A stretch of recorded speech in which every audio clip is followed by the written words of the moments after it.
Mesdames, Messieurs, bonjour, ici Michel Lacroix qui vous souhaite la bienvenue à l'émission Au 19e. Notre personnalité invitée cette semaine, nul autre que Pierre Vercheval, le commentateur analyste du football à RDS, membre du Temple de la Renommée. Sera-t-il aussi bien sur les lignes d'engagement que sur les tertres de départ? Ce sera à surveiller. Et côté équipement, attention, on va prendre tout notre temps, mais on va visiter les principaux manufacturiers des balles de golf. Un sujet inépuisable. Tout ça et plus encore cette semaine à l'émission Au 19e. Au 19e, une présentation de RBC au service de votre réussite. En collaboration avec Mulligan Centre du Golf. Pour un nouvel élan.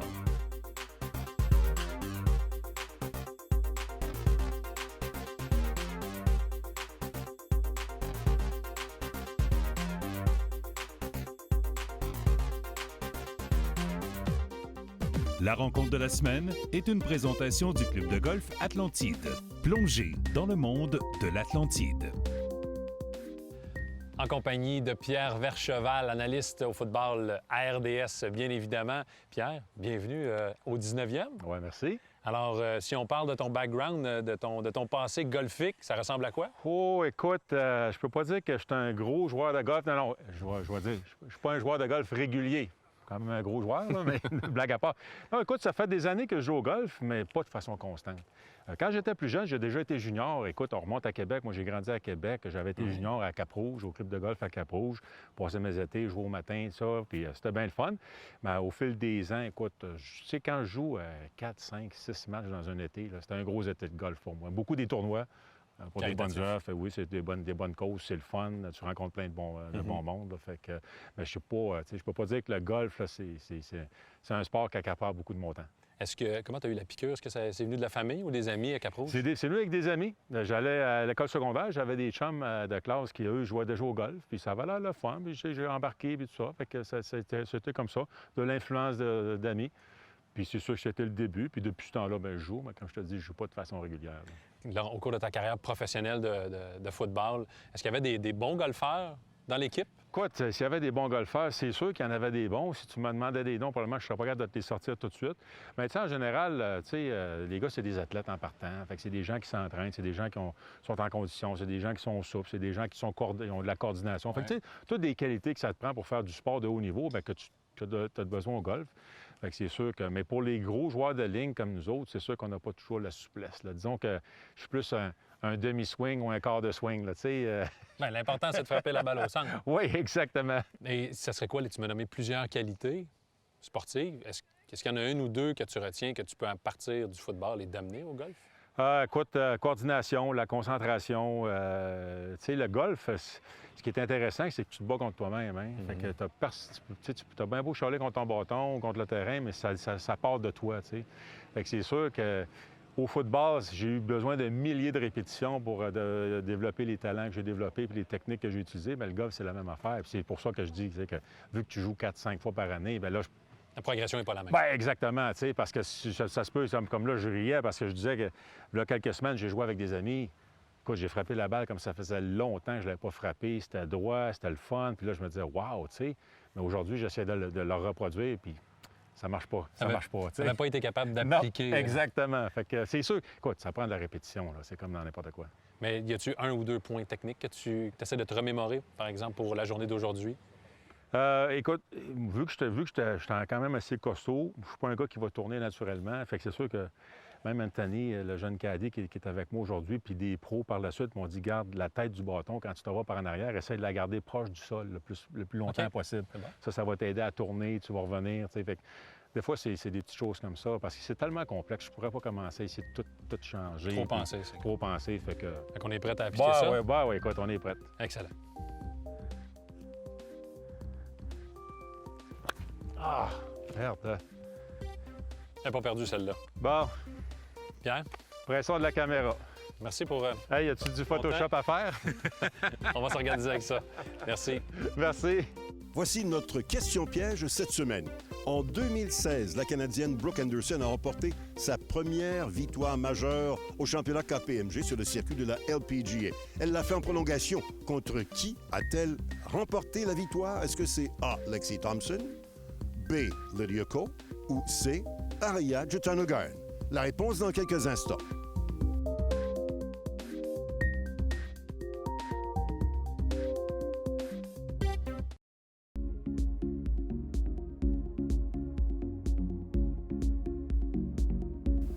Alors, contre qui est-ce que la Canadienne Brooke Henderson a remporté la victoire en prolongation, sa première victoire majeure en prolongation au championnat KPMG en 2016? La réponse, Lily Yurko. Brooke Henderson avait remporté le premier trou de prolongation après avoir amené une carte de 65 en ronde finale. Really re-engineered golf balls core to cover, Pro V1 and Pro V1X. So we reformulated the core on both. 2 years ago with 2017 Pro V1, we had brand new core technology. We leveraged that, learned from that, applied it to Pro V1X, and pushed it a little further in the new Pro V1. And that, coupled with new casing layer and cover technology, is delivering greater ball speed. The cover on Pro V1 Pro V1X is essential to delivering the total performance that they deliver, but it's not designed for speed. The casing layer, which is in between the cover and the core, is designed for speed. So we thinned the cover by 17%. We took that volume, we added it to the casing layer, fast material, more fast material, and the result, if all that, when you add it all up, is higher ball speeds in the long game, lower spin in the long game as well, but same greenside spinning control, flight, all that stuff. The TP5 and the TP5X versus the competition, our competitive edge has been and will moving forward will be the iron performance. It's going to be the best ball into the wind. It's going to be most consistent. And what we're seeing versus some of the competition, 8, 9, 10 yards with increase in distance with the irons. What makes this ball special moving into 2019 is we maintain that 5-layer construction, which enables us to have low driver and iron spin for more distance where you want it. And then around the green, coupled with our cast urethane cover, the ball is going to give or provide tour performance around the green. Moving forward in 2019, or what's new for 2019, is the use of a new material that we've developed. It's a proprietary high modulus material that we're using in the outer portion of the speed layer system.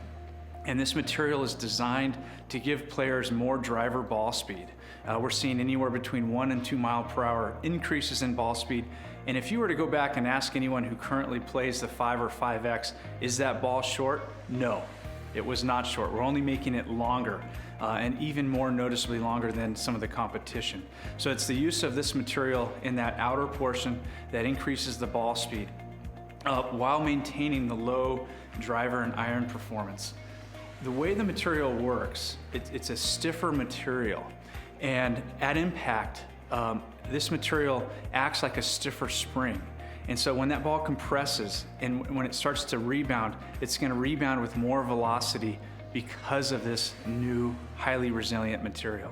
We did get some early feedback that there's an opportunity that to make the golf ball more durable when it hits the cart path. So we did develop a new paint system that's going to be more scuff resistant. Also on the TP5, really for the player that's looking for softer feel around the green, is we did develop a softer cast urethane cover that's on the TP5 that ultimately is going to provide more greenside spin than the previous TP5.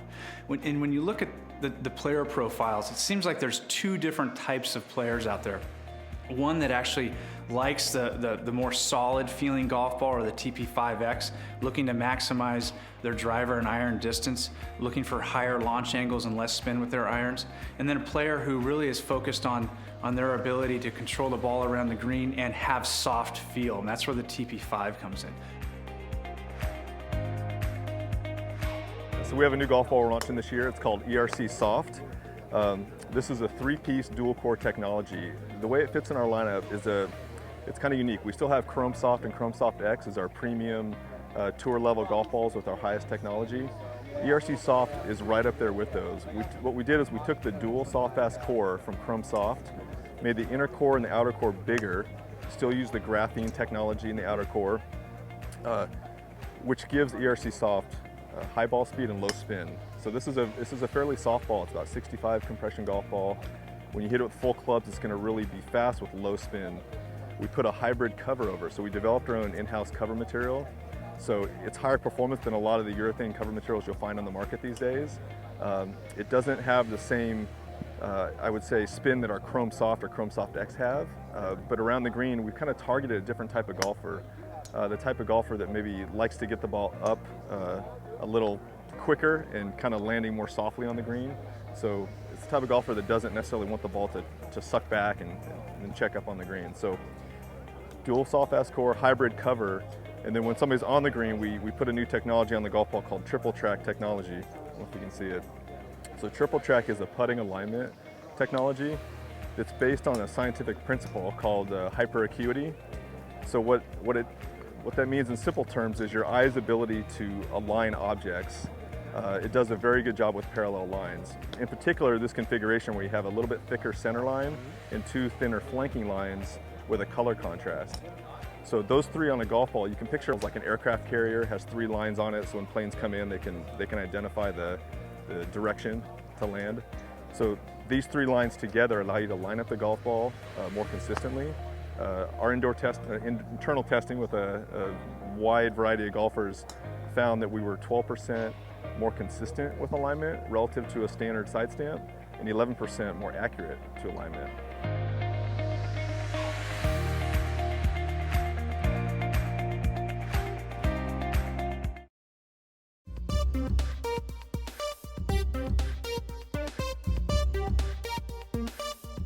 Ce conseil de golf est une présentation de TaylorMade et sa nouvelle technologie Twist Face injectée.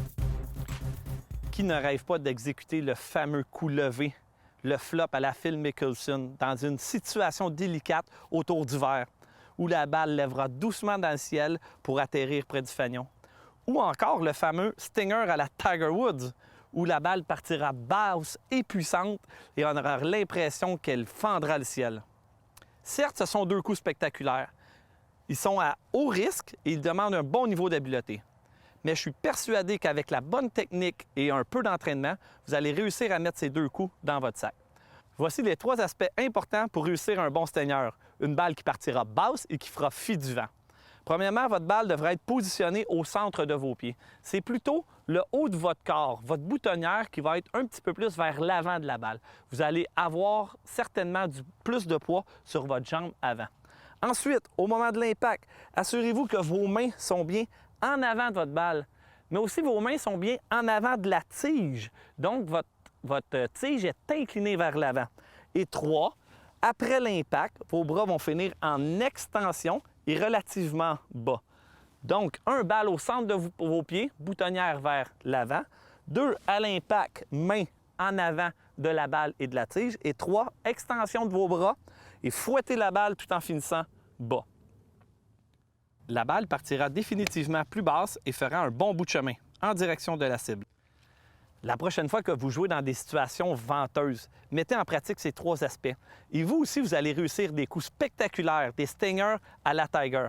Maintenant, passons au coup lobé à la Phil Mickelson.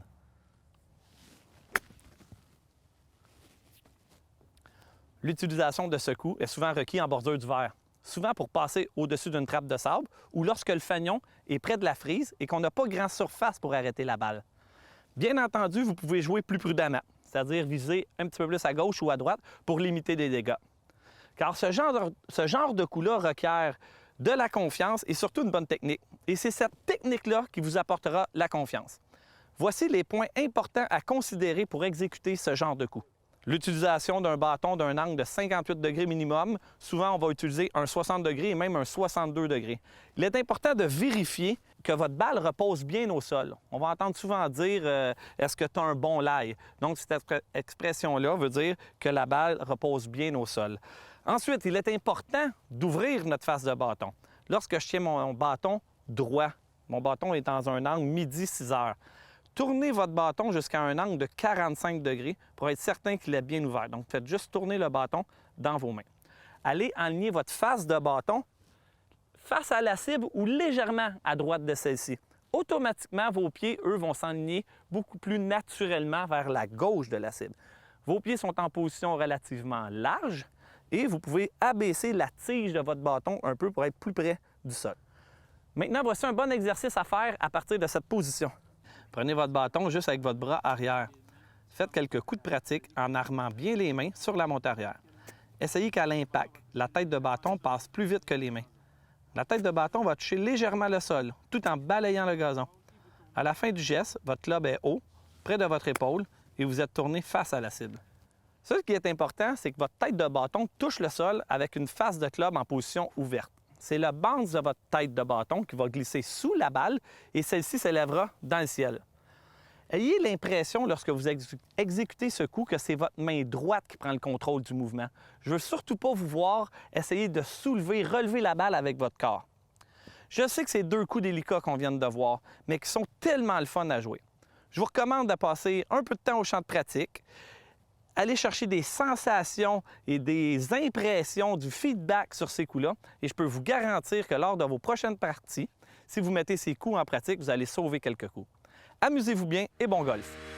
Mulligan Centre du Golf présente la capsule équipement.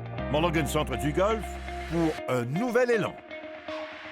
Bien le bonjour tout le monde, c'est l'heure de votre chronique équipement. Cette semaine et pour les prochaines semaines, on s'attaque aux jeux courts. On parle de cocheurs, plus précisément les fameux wedges. Et Sylvain, c'est une pièce d'équipement dans notre sac de golf où il faut porter attention. Écoute, la plupart des clients achètent souvent un 56 degrés, mais il y a bien plus que ça. C'est une question de semelle et d'angle d'ouverture aussi.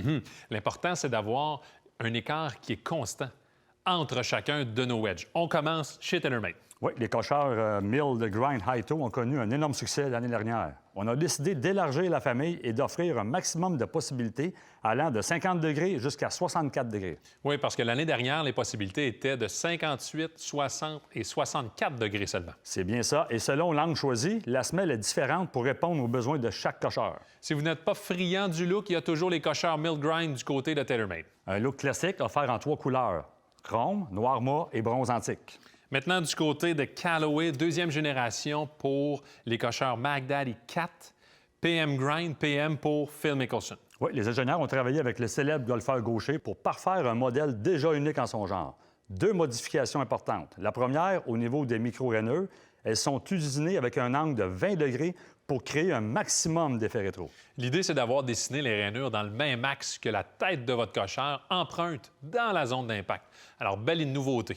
La deuxième modification se trouve au niveau de la semelle. Oui, on a une double semelle, alors que la partie avant interagit sur les coups standards, tandis que la partie arrière de la semelle entre en jeu lorsque l'on ouvre la face pour avoir beaucoup plus d'auteur. C'est vraiment intéressant. Maintenant, du côté de Cleveland, on a les cocheurs RTX 4. En effet, c'est la 4e génération et on a une combinaison de 18 cocheurs aux angles d'ouverture et semelles différentes.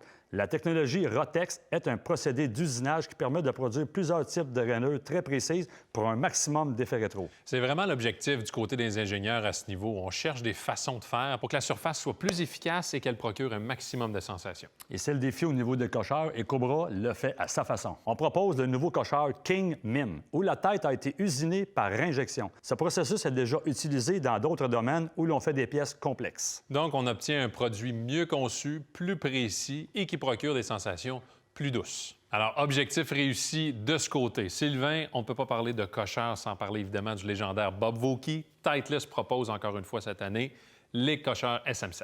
Oui, et la famille Spin Mill est rendue à sa 7e génération. Les options s'accumulent cette année. On a un fini Blue Slate en plus des 3 autres options déjà existantes. D'un point de vue technologique, on a un centre de gravité progressif. C'est ce qui permet d'optimiser chaque trajectoire de balle, et ce, peu importe le cocheur utilisé. Les dimensions des rainures sont également progressives afin de maximiser l'effet rétro là où ça compte vraiment.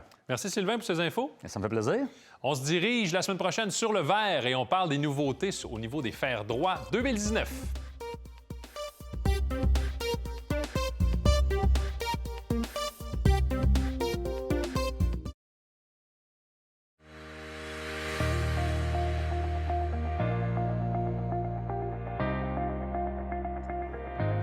Cette semaine, au 19e, on se retrouve dans la région de Québec pour y découvrir l'un de ses secrets les mieux gardés. Bienvenue au Club de golf Alpin.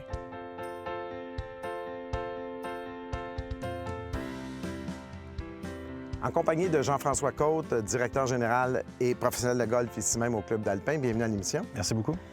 Jean-François, le Club de golf Alpin, 57e saison, il doit y avoir pas mal d'histoires à raconter. Effectivement, oui. Club de golf construit en 1961. pour une première partie, un premier 9 trou. Ils ont construit le deuxième 9 pas très longtemps après, 2 ans par la suite. Établi dans l'environnement de Sainte-Brigitte de Laval. Très bel environnement avec un beau point de vue de montagne là, sur différents coups de golf qu'on peut avoir ici. En arrivant ici, ce qu'on remarque, c'est la verdure. Comment c'est vert? Y a-t-il un secret? Il n'y a pas de secret. On a été chanceux au niveau de température cette année, le soleil. On voit un système d'irrigation ici au club de golf, ce qui nous a permis là, de bien l'arroser durant la sécheresse qu'on a connue. Vous manquez pas d'eau à cause de la montagne aussi, je On ne manque pas d'eau à cause de la montagne. Nos réserves sont très, très bonnes, effectivement. C'est toujours dur de demander à un professionnel de golf quels sont tes trous favoris ou des trous signature. Ce seraient lesquels? Actuellement, on est sur le départ du trou numéro 6, justement, qui est un petit peu au pied de la montagne. On a un beau point de vue derrière nous. Donc, on peut voir le trou assez large pour le coup de départ, mais plus on s'approche du vert, plus on a certaines difficultés, fosse de sable, certains dénivelés également. Donc, c'est principalement le point de vue ici qu'on vient chercher là, comme qualité, comme trou signature. Ça glisse à gauche, puis les 2 trappes nous attendent. Alors, les chances d'albatros sont quand même rares. Sont quand même assez rares. Il y en a quelques-uns. Nos sous-bois sont bien nettoyés, donc à ce niveau-là, là, pour le golfeur, là, ça représente un bon défi, mais quand même une certaine facilité. Un deuxième trou?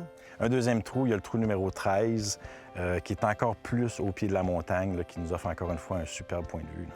Qui est un par? Qui est une normale 3, encore une fois bien protégé un petit peu, un verre un petit peu plus petit, mais qui est également un bon défi. Et le prochain? Et le prochain, trou numéro 14, une normale 4, légèrement dogleg vers la gauche. Toujours un superbe point de vue sur le coup de départ qui est très, très large, avec un trou un petit peu plus étroit lorsqu'on arrive sur le verre, qui est bien protégé. Les membres ici viennent de la région de Québec ou beaucoup plus axés très près d'ici? Non, on a quand même... Sainte-Brigitte de Laval, c'est une population qui grandit très rapidement, relativement jeune par contre, moyenne d'âge de 34 ans ici dans les environs. Et on attire beaucoup de gens de tout ce qui est de la couronne est de la région de Québec. Donc, on a beaucoup de clientèle. Ils jouent entre 26 et 27 000 rondes de golf par été ici au club de golf. Environ 45 à 50 par des membres et la balance par des membres, des visiteurs, des tournois, etc. Alors, les gens de Montréal, lorsqu'ils font un séjour à la Malbaie ou dans la région de Québec, c'est un endroit à mettre sur notre wish list. Je pense que ce serait intéressant de venir faire un petit tour ici, venir découvrir ce bel environnement-là, effectivement. Donc, c'est un rendez-vous, le club de golf alpin. Merci. Merci, Jean-François. C'est là-dessus que se termine l'émission au 19e cette semaine. On espère que ça vous a plu. Au rendez-vous la semaine prochaine, notre personnalité invitée, le styliste Jean Haroldi.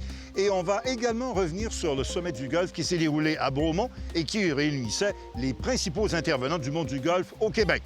On se retrouve la semaine prochaine donc pour l'émission 19e, là où on entend bien entendu les meilleures histoires de golf. Au 19e vous a été présenté par RBC, au service de votre réussite. En collaboration avec Mulligan Centre du Golf. Pour un nouvel élan.